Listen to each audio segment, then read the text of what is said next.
Hey everyone, CPAT here with another commentary. Of course, we have more Exceed here. And this is a post commentary actually. It's a match between Moriatti, who I believe is on red side right now, so bottom side of your screen, and Shelby, who is on the top, aka blue. Thank you to Mix for providing the feed here as we can take a look at what I heard turned out to be a little bit of a banger of a set. Not a 3-0. Oh, should I have said that? I don't think I should have said that. Oh well, whatever. Not a 3-0 like most of the commentaries I've done in this tournament. This tournament, of course, being the Hallowed Nights tournament run in the Breakfast Club Discord, the first tournament to feature Season 6. And, of course, we have some Season 6 right here. We have Moriatti on the Merkava against Shelby on the Rachel. So this is going to be an interesting matchup because... So Rachel, you can kind of play her in a couple of ways, I believe. So you can kind of do some zoning shenanigans with the Lobelias and what have you. Or you can play a little bit more kind of rush down. Well, not rush down, but more like a brawly play style, utilizing Rachel's UA of being able to move and then do another action. So let's see what kind of plan Shelby comes up with here. As Merkava is already boosted turn 1 superior, your next attack is EX. Back to Shelby here. But I have a feeling that the zoning Rachel plan won't fare well against Merkava. Because Merkava has two anti tools to prevent that. Like Merkava has the coffee, so coffee, of course, being I don't remember the name, but it's a 3-6-1-6 hit close 5 gain advantage, which beats both the Lobelias, and also the Ultron offense. As we see, okay, yeah, we're gonna see a very distinct playstyle here from the Rachel. We're gonna see Rachel cross into range 1. Merkava just preps in response back to Rachel. But yeah, Merkava has the coffee shape, and Merkava also has I Persistently Cling. So the Lobelias by themselves are relatively low damage. I believe they're both 3 damage. I don't know, I'm sorry. So like I said, I'm not on the video, so I can't actually move the camera up and around. And I'm not the most familiar with Rachel's cards, but as we see Defend come out from Rachel back to Moriatti. But we don't... I believe Rachel's Lobelias only do 3 damage each. So Cling is 5 guard and does 7 damage back, which is just an insane trade as we see a strike come out from Merkava. Let's see if Moriatti goes fast or slow here. Seeing 1 cross spent, something like an EX sweep looks pretty good here. As we're going to be zooming in on cards, we're looking at EXI Agitate, which is sweep-like, as we see a grasp into the I Agitate, called out beautifully by Mix. So we're going to see Merkava just pushed 1 across, and then of course the ability on I Agitate is on a hit. You actually must, I believe, reveal the top card of your deck, and then you get push or pulled that amount compared, or however much damage on that card there is. So Merkava has a couple abilities like that, most notably the UA. Which does glean a little bit of hand info, notably that Grasp is now known and will be drawn at the end of a turn that doesn't involve a strike for Merkava. Looks like Rachel actually opting to strike here again. Of course, Lobelia at speed 5 and Tiny Lobelia at speed 4 will both lose to the coffee, and there's the Cling that we're talking about as well. So it is the Tiny Lobelia. It is a 3 damage move. Persistently Cling just trades so well into that. So we'll take a quick peek at what Tiny Lobelia does. Builds a little bit of extra gauge. Well, actually, it builds only 1 gauge because then it itself gets placed as a Lightning Rod marker. So Lightning Rod markers for Rachel, I believe they have an after if the opponents on this space deal 2 non-lethal damage. Looks like a prepare action coming from Moriatti in response to that strike.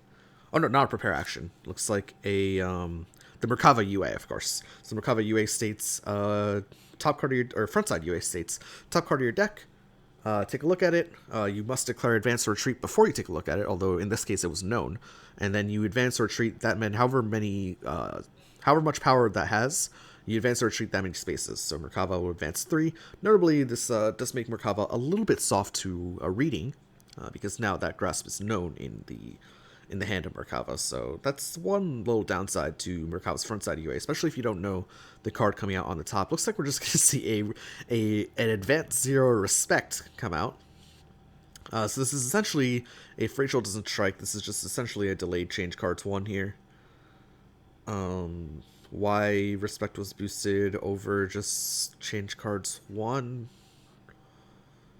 I guess it's more than change cards 1, huh? Because you draw 1 from the other turn, and then at the start of the turn you draw 2. So it's basically like you're trading off 1 card now for the possibility at 2 cards later. Although most likely Rachel's gonna strike here. Rachel can even, so this is something I've done before. Is I don't think it's a good play, but I've actually teched respect before. Although that was a very different scenario. It looks like the respect will go through. We see a fierce coming out from Rachel plus 2 power. So Merkava will get to draw 2 additional cards. Respect does go off there. And we're going to see a tech hit in play. So tech hit, of course, the new normal boost on block. Discard a boost in play, then strike. No dealing with the extra power. And it's just going to be a simple sweep into focus. But both players will take 4. Moriatti would be happy with that, already having a significant life lead. And moreover, also dropping that in focus. So that Merkava UA revealing normals won't be as big of a threat anymore. As both players build their 3rd gauge as well. Back to Rachel here. Now, notably, Rachel UA, the movement that we were talking about earlier, I believe does not involve advancing. It only has closing. As we see run to the center of the board. Merkava boosts 2nd copy of cross. So now all crosses are out of the game until reshuffles. Of course, Merkava's has a little bit of a permanent effect until the next strike, it being on superior. So now, notably, Rachel does have a speed 6 range 3 option in Whirlwind. However, that can be checked by the eye defile of Merkava, which would be speed 8, speed 9 with the EX, or with the coffee shape as well, because coffee hits 3 to 6. Of course, coffee, I'm referring to C&D, whatever C&D stands for, I don't remember.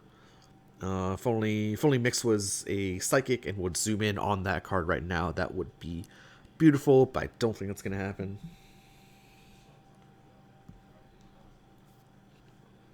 Back to Rachel here. As Shelby takes a little bit of time to think. It's actually the first. This is the first like little bit of a lull in the action. Looks like Rachel can be using her UA, so she will step back 1 and then take another action. And that second action will be boosting Electric Chair on the center slot. Okay, interesting.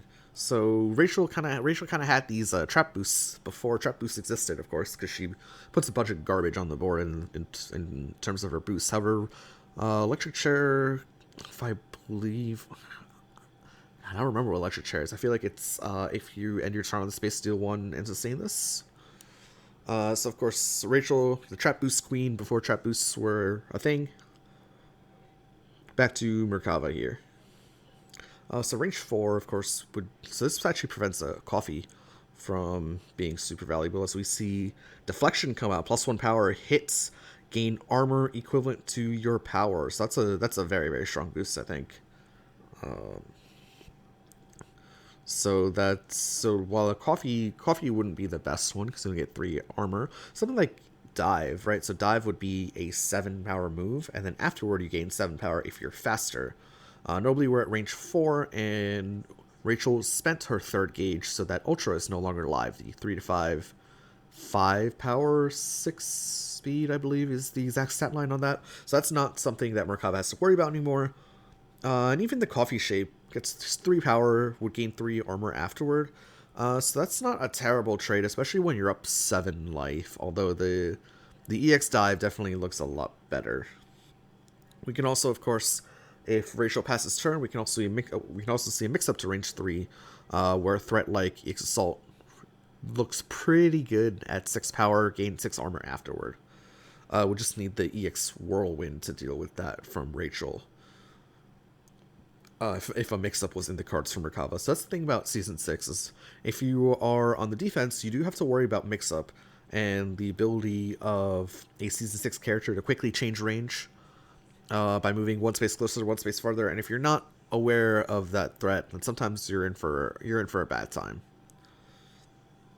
I know I certainly have been caught by a mix-up before, just because I've completely neglected that possibility. as we see Moriatti drawing lines here, waiting for Shelby to go. Shelby boosts his second copy of Spike in the form of Defend, wanting to trade a little bit better with the impending threat, although I do expect Merkava to maybe initiate a strike here. I expect the mix-up into like EX Assault or something along those lines. No, we're actually going to see a reading come out, so no... This could be a dive into a dive. It looks like the reading, however, has failed. We're just going to copy and paste the hand. We're going to take a look at the hand. We see Spike Drops. We see EX Spike Drop, interestingly enough. An Assault, a single copy of Whirlwind, a Flying Lobelia, and a Block. So at least the block will prevent damage. But I don't know if... we don't know what the reading was called on. If it was called on a move that moves in, maybe you just stay put. Unfortunately, the only card that hits here is Flying Lobelia. Notably, Flying Lobelia does have a push 1, so it can prevent things from hitting. However, if this is the Coffee Shake for Merkava, that would outspeed it. As would a Dive. So, as would I Breathe Out, of course, I completely forgot about that card. So I Breathe Out, Merkava has a Rage 4 Speed 5 option that I completely forgot about. 2, 4, 3, 5. After Retreat 2, and you can return to the top of your deck. So this will be a 5 power EX I Breathe Out at speed 6.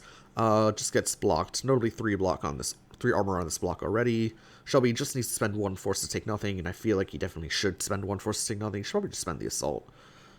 Just get rid of his last known normal as well. Moriatti will also loop the I Breathe Out, because it has that recursion property. And yeah, Shelby does spend that 1 assault and will take no damage. Somehow rotates his discard.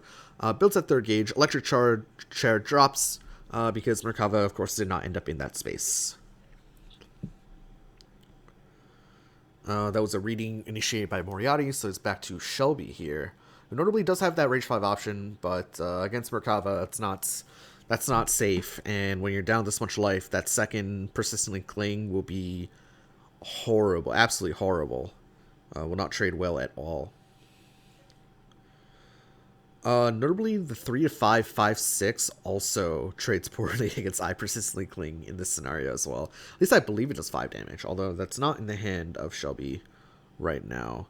So we're going to see Spike Drop boosted, as I believe that just says take the top card of your discard and put it as a Lightning Rod in any space. Shelby chooses under Merkava. Merkava can, of course, just easily manipulate his range.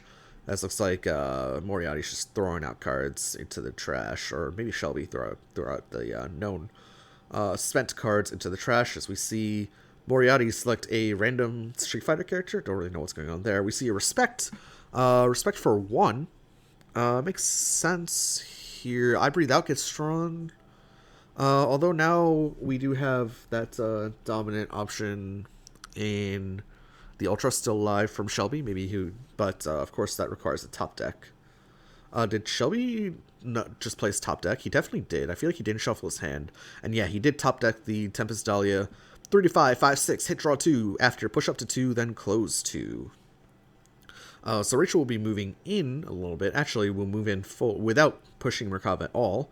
I'm interested why Merkava was not pushed onto the Ice Spike. Merkava was not pushed to the Ice Spike because it was Focus. And then the Focus will hit. Oh, good Wild Swing there for Merkava. Really fortunate. To be able to trade with that Tempest Dahlia, which is normally a pretty difficult card to trade with unless you are playing a guarded Fireball or a guarded Dive. But no, trades very well here. Trades 3 for 4. That's actually the best Wild Swing that Merkava could have gotten. And Merkava will now initiate a strike. Of course, the fast options at speed 8, I Defile, only 2 damage, but you do have to represent that somewhat in your mix-up. Just stuff out fast options from Rachel, and we can see Rachel's hand. Notably, she did draw 2 cards off the Tempest Dahlia, so 2 cards are unknown. So if these are... So these could be the slow guarded options that would counter the I Defile. But of course, Moriatti could be expecting that and then countering that with a slow of his own or mid speed, and you know the whole deal. You know how Exceed works. A little bit of a mix up here. No crosses live, however, from both players. It is to be noted. Speed 7 EX Whirlwind would be an interesting answer too. No, it's just the 1 Whirlwind. However, that trades well with the Spike. For Moriatti, that is, of course, Spike having 4 guard. Whirlwind without any boosts, it's just kind of a sad response. Only does 3 damage, not enough guard to pop the mid speed and Spike, and things are looking very good for Moriatti thus far. Rachel down to 5 life. Doesn't really know where to stand either. Spends the speed 6 option as well.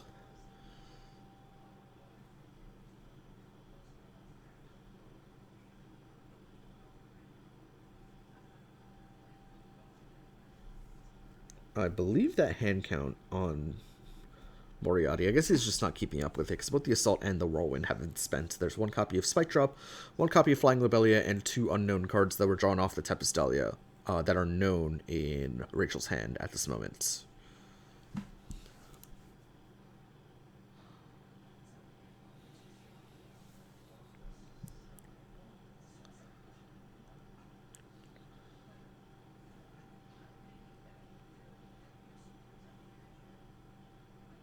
Yeah, actually, so Rachel as a character is not really the best at comebacks, I believe. So this is gonna be really tough. Really tough for Rachel to come back from such a health disadvantage.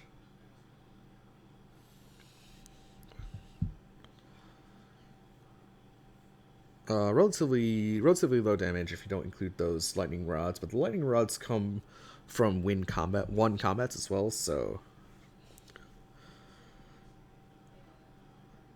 not a ton of force for movement into shenanigans as well from Rachel, which is kind of sad. Looks like Shelby opting to spend 1 force to do something. I'm assuming it's going to be a move and take another action. So it's gonna be a jump back into like an assault mix up. Okay, Lobelia, I mean, essentially is an assault. Notably, this one does cost 1 force. We'll spend the electric chair, so now the known hand is Spike Drop Lobelia. We'll push onto the lightning rod, which will then trigger, returning an electric chair back to hand. So this is going to be 5 damage overall. A lightning rod will be placed down. However, I believe there's a known breathe out in the hand. Oh no. Okay, so it's gonna be a madness into the EX breathe out, and you need a block for that. That is going to be an 8 power EXI breathe out, and if there's no block in Rachel's hand, then Rachel's a goner. No gauge for that second ultra, and too far away for the whirlwind. What are we zooming in? We're zooming in on... Nope, that's speed 6, so that's going to be the speed tie. Yeah, I mean, breathe out was actually known there, so... Oh, that's just a wild swing, okay. And yeah, that tiny Lobelia not going to do it. We definitely need a block for an 8 damage speed 6 I breathe out. Not going to happen here. Moriatti takes game 1 with Merkava over the Rachel. Don't remember the rest of the rosters, but we will double check that in the next video. Thank you so much for watching. Game 2 coming your way next. Take care, guys.